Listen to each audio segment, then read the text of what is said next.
Vaginal discharge is something that all women have. How do you know whether your vaginal discharge is normal or abnormal? There are many ways to find out. And one of them is by looking at the color of the discharge. In this video, we are going to focus on the different colors of vaginal discharge, what each color may signify, when to just rely on home remedies, and when to definitely go to a doctor to get proper treatment. So stay tuned.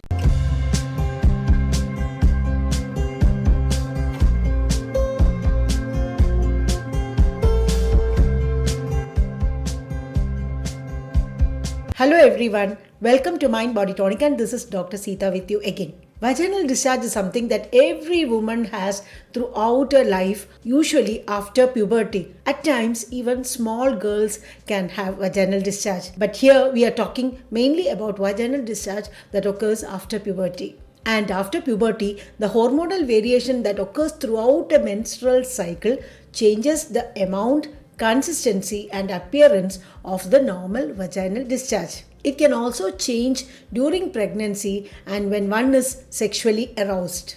Most of the time, the discharge that comes out of the vagina is normal. However, at times, due to infection, inflammation and some other conditions, the smell, color and the volume of the discharge that comes out of the vagina changes, and it may be accompanied by some other symptoms as well. In this video, we are going to focus on the different colors of vaginal discharge, what each color can signify, when to just try out some home remedies, and when to definitely go to a doctor and get proper treatment. The first color I am going to focus on is creamy or white, curd or cottage cheese-like discharge. Most of you must be familiar with this type of discharge.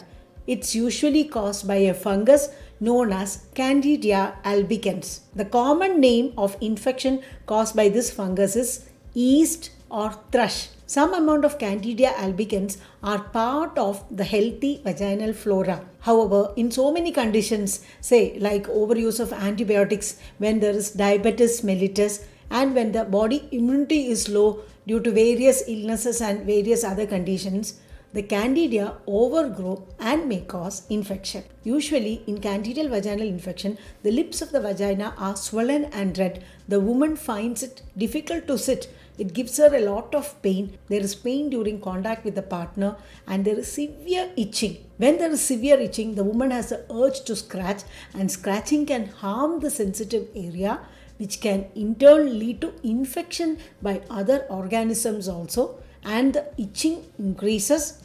Other symptoms also increase. Again, the woman scratches, again the itching increases, and thus a vicious cycle starts. Rarely, the woman may not notice this cottage cheese or curd-like discharge coming out of the vagina, even if there is candidiasis, and there may not be other symptoms also. Candidal infection, though it's not a sexually transmitted infection, it can be transmitted from one partner to the other if one of them has it. This yeast infection needs to be treated. Antifungal tablets, vaginal pessaries, and creams are used for treating the infection. The second color that I'm going to focus on is greenish yellow discharge. This definitely is not normal. This is a typical feature of trichomonial vaginitis, and this trichomonial vaginitis is caused by a flagellated parasite known as Trichomonias vaginalis. This is definitely a sexually transmitted infection, and the chances of contacting this infection is more when you have unprotected contact with your partner without using barrier contraception. If you do not use barrier contraception and rely on tablets or some other methods for contraception, then you will not be protected from getting trichomonial vaginal infection. Probably many people would not have heard about trichomoniasis infection. Trichomonial vaginitis is the most common non-viral sexually transmitted infection. The typical appearance of the discharge caused by this infection is frothy greenish yellow discharge. This has got a foul smell also. Along with that, there is irritation and burning sensation in and around the vaginal opening. You may also experience burning sensation while passing urine. However, at times, a woman who has got trichomonial vaginitis infection may be completely asymptomatic too, and it is randomly discovered when your doctor does a per speculum examination. If you suspect that you have this type of vaginal infection, please do not waste your time trying out home remedies. Consult a doctor at the earliest. Get yourself and your partner treated. Usually antibiotics are given for this infection, and make sure that if you have had a different partner, say 5 or 6 weeks ago, that partner should also get treated. This is completely curable with proper treatment. The third color I am going to focus on is yellowish vaginal discharge. This typically occurs in the presence of gonorrhea infection. Gonorrhea is a bacterial infection caused by the bacteria gonococci. This is also sexually transmitted and can be transmitted via all types of sexual activity. This can cause infection of the cervix of the uterus, that is the mouth of the uterus, the urethra, that is the tube which carries urine from the urinary bladder to the outside, the rectum, and at times the throat and eyes also. However, the sad part is in more than 50% of women who have got gonorrhea infection, there are no symptoms at all. So it may remain undetected and untreated for a long time, and finally when there is some complications or some issues, when you do certain investigations, then you may suspect that this woman might have had gonococcal infection in the past. If the woman is symptomatic, these may be the common symptoms. I've already mentioned about the yellow discharge which can occur. The other symptoms may be burning and stinging sensation during passing urine, pain during contact with a partner, pain in the lower abdomen, intermenstrual bleeding.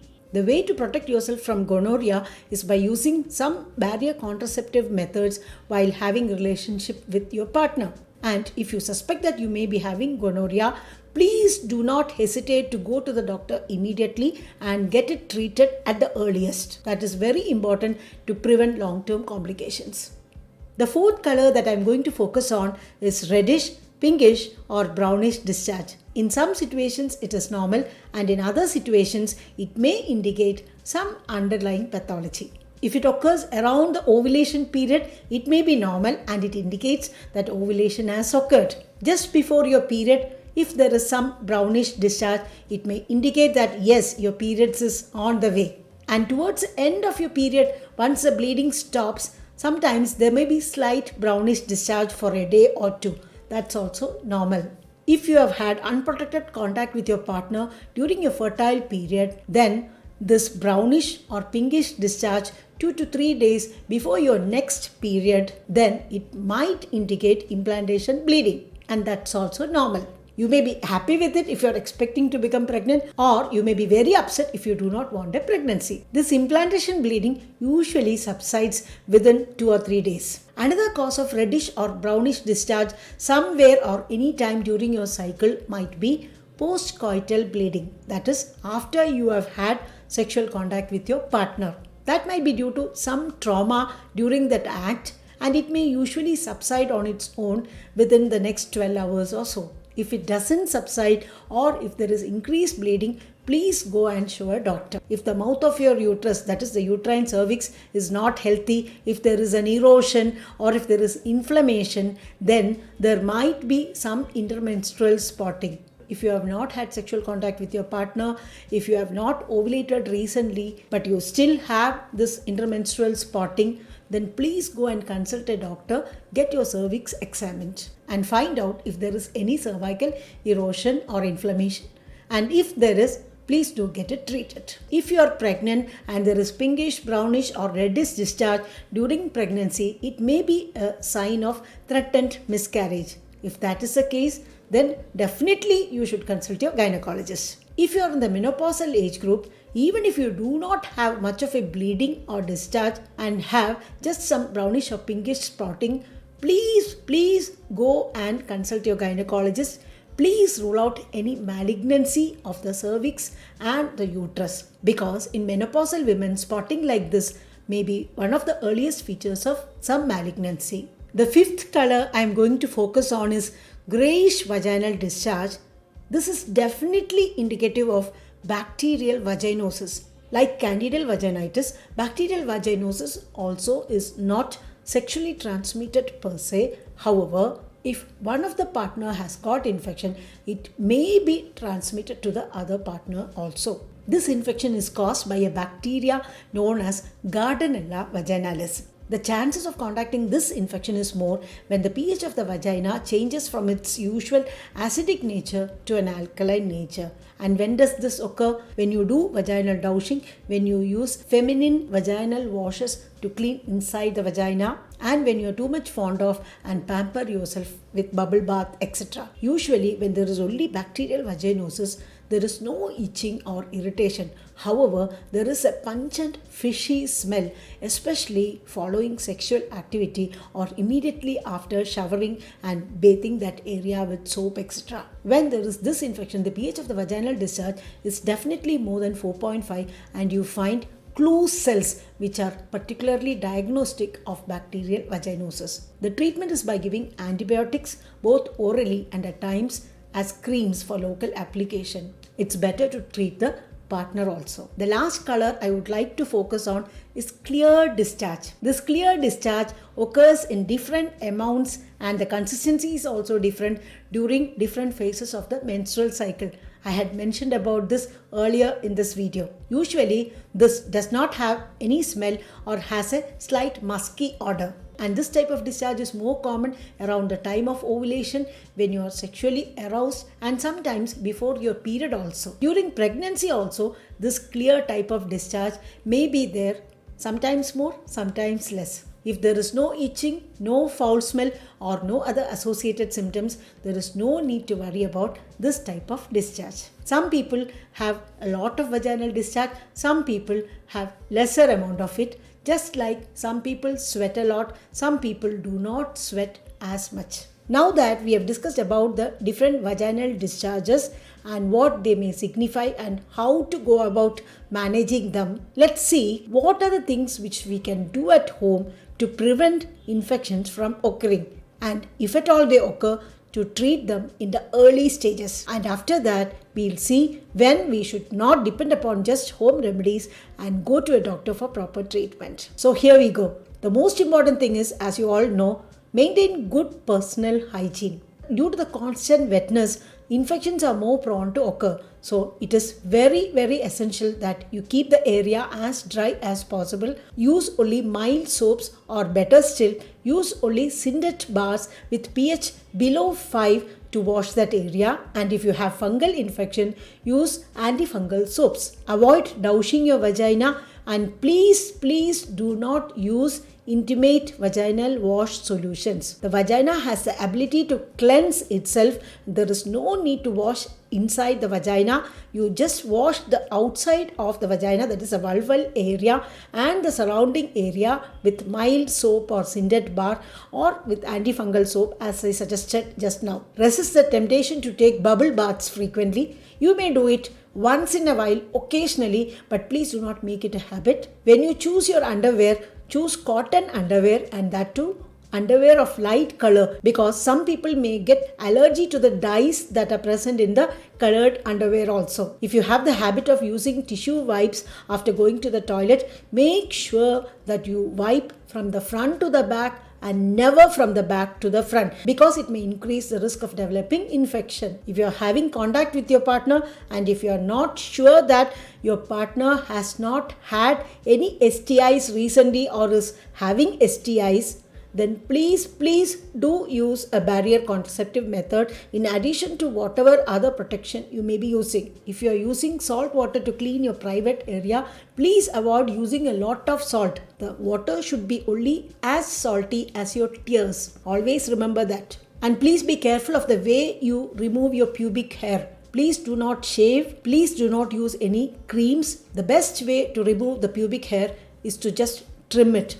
Please also take care of your diet. Try to avoid or reduce pro-inflammatory food as much as possible. Examples of pro-inflammatory food are white rice, white sugar, many of the vegetable oils, refined food, fried food, fast food, etc. It's not enough if you just avoid pro-inflammatory food. You should include a lot of anti-inflammatory food also in your regular diet. Do regular physical exercise, and if you find that you are sweating too much, then change your underwear at the earliest and make sure that that area is dry most of the time, if not always. Keep yourself hydrated, drink plenty of water. Please avoid carbonated drinks. Please do not listen to the home remedies that are offered by many, like stuffing garlic, turmeric, apple cider vinegar, baking powder, and whatnot into the vagina. I've had patients coming to me after doing all such gimmicks. Obviously, they have suffered a lot, and I have also had a tough time treating them. So please be careful of all these things. If you have recurrent fungal infections, please make sure that you sterilize your clothes, at least your underclothes. Please soak your underclothes in boiling water for at least half an hour. That will make a lot of difference. Avoid the tendency to scratch. If you have too much of itching, please go to a doctor, get prescription for some anti-allergic medication and take it for a few days until that tendency to scratch is reduced. So these are some of the things that you can do at home without going to a doctor. However, there are certain situations when you definitely must see a doctor. If you find that your vaginal discharge is of unusual color, if there are associated symptoms like pain and irritation, if there is foul smell, if there is bleeding, or if you suspect that there could be something really wrong, then please do not hesitate to go to a doctor. There is no need to be embarrassed to go to a doctor and explain your symptoms to him or her. It is better that whatever issues that you may be suffering from gets treated at the earliest. I hope that after watching this video, you are now clear about the different colors of vaginal discharge, what each color signifies, what the associated symptoms are, when to go to a doctor for treatment, when to just manage at home, and what all to do to prevent infections from occurring, and if at all it occurs once, to prevent it from recurring again and again. If you like this video, please smash the like button, and yes, do share the video link with your friends, family and other contacts. Till I see you again with another video, take care of yourself and your loved ones and stay blessed.